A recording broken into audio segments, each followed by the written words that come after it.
Hey, Hey.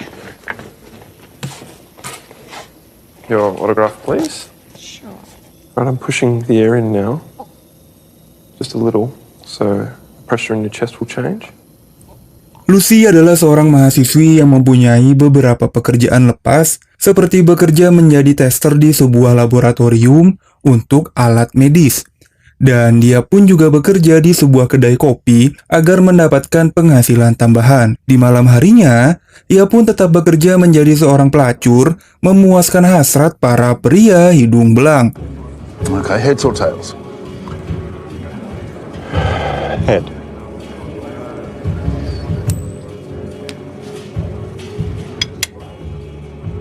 Cut. Yang dimana mereka melakukan lempar koin untuk memilih siapa yang menggeprek Lucy di malam ini.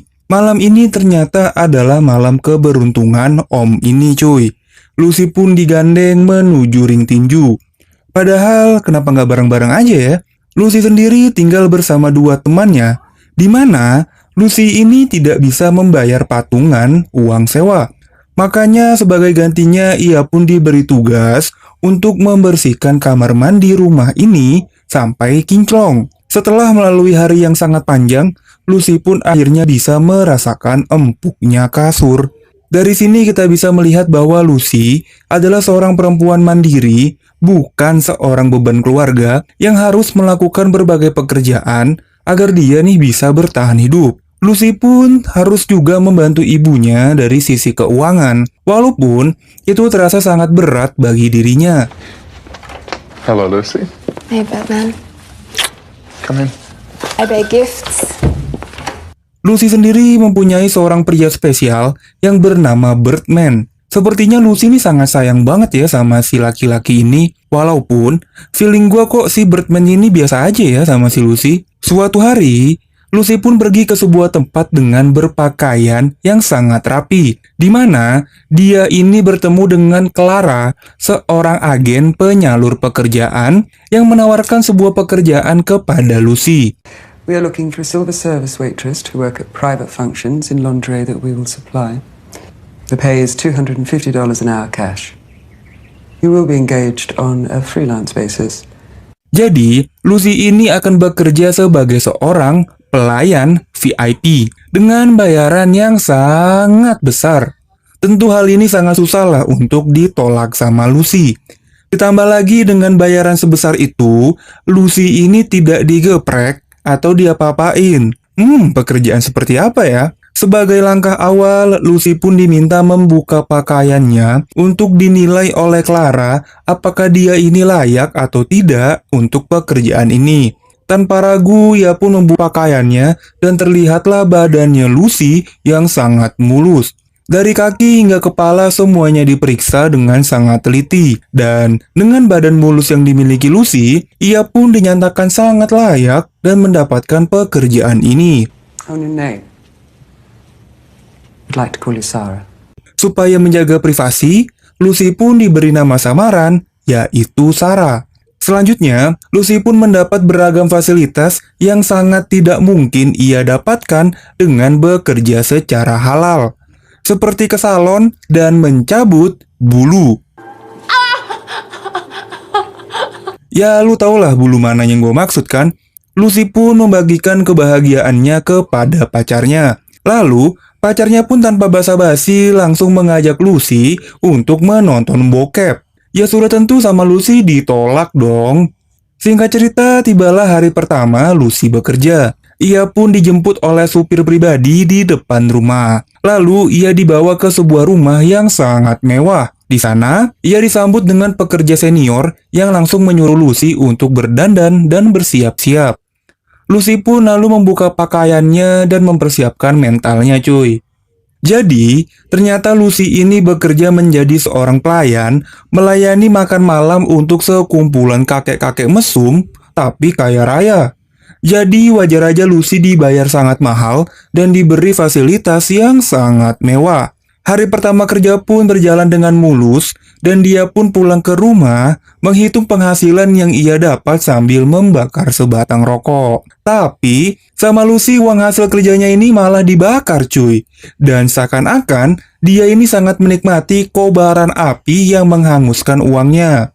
Hari berikutnya semakin mudah untuk Lucy. Dia pun sudah semakin terbiasa melakukan pekerjaan ini. Namun, Lucy pun merasa kurang. Dia pun kembali lagi menjadi pelacur dan mangkal di sebuah bar.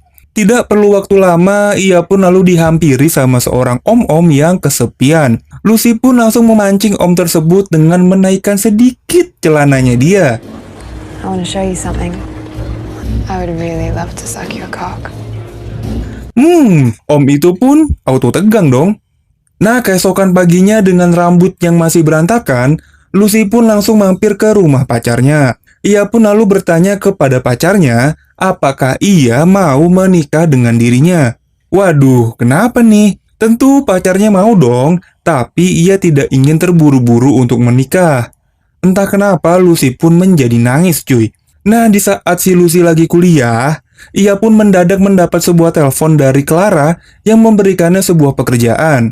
Lucy pun tidak banyak tanya, dia pun mengiyakan tawaran dari si Clara ini. Seperti biasa, dia pun dijemput oleh supir pribadi dengan mobil yang sangat mewah. Dia dibawa ke sebuah rumah, namun rumah ini berbeda dari rumah sebelumnya. Karena ini adalah rumahnya Clara. Di awal ini sebenarnya si Lucy udah nggak enak feelingnya setelah dia melihat seorang perempuan yang keluar dengan tergopoh-gopoh. Tapi dia pun segera melupakan hal itu dan bertemu dengan Clara. Karena rumahnya Clara ini jauh, jadi si Clara pun menawarkan Lucy untuk membersihkan badannya. Setelah dia mandi, Lucy pun diberi sebuah minuman yang dimana si Clara ini udah bilang setelah meminum ini, Lucy ini akan tertidur selama beberapa jam. You go to sleep, you wake up. It'll be as if those hours never existed. For an hour or two after you wake, you feel, yes, slightly groggy, but then fine. Ya, dia pun meminumnya dan bener aja, Lucy pun pules. Lalu datanglah seorang kakek masuk ke kamar bersama Clara. Apakah yang akan mereka lakukan? Menarik. Clara pun pergi meninggalkan kakek dengan Lucy. Kakek ini pun lalu bergegas membuka semua pakaiannya dan lalu ia lompat ke atas kasur. Walaupun punya uang, tapi Lucy memilih untuk tidak membayar sewa rumah. Oleh karena itu, dia diusirlah sama temennya. Tapi hal ini tidak masalah bagi Lucy, dia pun pindah ke sebuah apartemen yang sangat mewah. Gila sih ini, masih kuliah, tapi bisa tinggal di apartemen yang sangat mewah. Apakah kalian tergiur? Hari-hari berikutnya, Lucy pun lagi-lagi melakukan pekerjaannya dengan kakek yang berbeda. Lalu beberapa jam kemudian dia pun terbangun dengan keadaan yang sangat-sangat berantakan. Pacarnya Lucy ini juga mempunyai sifat yang sangat aneh. Dia nih tiba-tiba nelpon Lucy untuk cepet-cepet datang ke tempatnya. Lucy ini panik, dia pun lari buru-buru takut ada yang penting gitu kan. Pas nyampe ke tempat pacarnya ini minta Lucy buat buka baju dong. Gila. Si Lucy pun mengiyakan permintaan pacarnya, dia buka bajunya, lalu dia lompat naik ke atas kasur, tapi dalam keadaan menangis cuy. Diam-diam Lucy pun bertemu dengan mantannya. Lagi-lagi Lucy pun bertanya, apakah dia mau menikahi Lucy. Tentu mantannya ini kaget dong, kenapa baru sekarang gitu kan. Si mantannya Lucy ini pun menolak karena saat ini dia sudah punya pengganti Lucy. Aneh ya? Nah, ini dia cuy buat kalian yang bingung, si Lucy ini diapain sama kakek-kakek ini. Jadi, Clara ini selalu mengingatkan kalau Lucy ini tidak boleh digeprek, tidak boleh disiksa. Jadi, kakek-kakek ini hanya boleh memegang dan menyentuh gitu kan. Karena itulah kesepakatan Lucy dengan Clara. Singkat cerita, Lucy pun dipecat dari pekerjaan utamanya karena dirinya ini sudah lebih asyik dengan pekerjaan sampingannya cuy. Karena memang pendapatannya tuh sangat jauh gitu kan. Karena penasaran, Lucy pun menyempatkan diri untuk membeli sebuah kamera. Ya namanya juga anak muda, Lucy pun bersenang-senang sama teman kerjanya di kedai kopi. Mereka pun menikmati sebuah obat terlarang. Bahkan, Lucy pun sampai digeprek sama temennya. Keesokan paginya, ia pun langsung ditelepon sama Clara untuk bersiap-siap bekerja. Dengan keadaan yang sangat berantakan, Lucy pun dijemput oleh supir pribadi. Di perjalanan, Lucy pun sempat muntah. Hal ini sebenarnya sudah dicium sama Clara yang berkali-kali bertanya apakah Lucy baik-baik aja. Tapi si Lucy ini tetap kekeh kalau dia nih baik-baik aja. Gas aja lah pokoknya. Singkat cerita, dia pun diberikan minuman seperti biasa dan dia pun tertidur. Namun kali ini dia menyempatkan diri untuk menaruh sebuah kamera yang tadi dia udah beli untuk melihat apa yang sebenarnya dilakukan sama si kakek-kakek ini. Dimana kali ini si kakek ini ikut-ikutan meminum ramuan seperti yang diminum sama Lucy. Clara pun meyakinkan si kakek ini apakah dia nih yakin untuk meminum ramuan ini. Tapi si kakek tampaknya sudah bulat keputusannya. Ia pun lalu meminum ramuan yang juga diminum Lucy. Kakek ini pun lalu tertidur pula sama seperti Lucy. Nah, di keesokan harinya Clara pun mengecek keadaan kakek ini dan ternyata kakek ini meninggal cuy. Karena bingung, Clara pun lalu membangunkan Lucy, yang dimana si Lucy pun kaget setengah mati melihat si kakek yang di sebelahnya ini sudah tewas.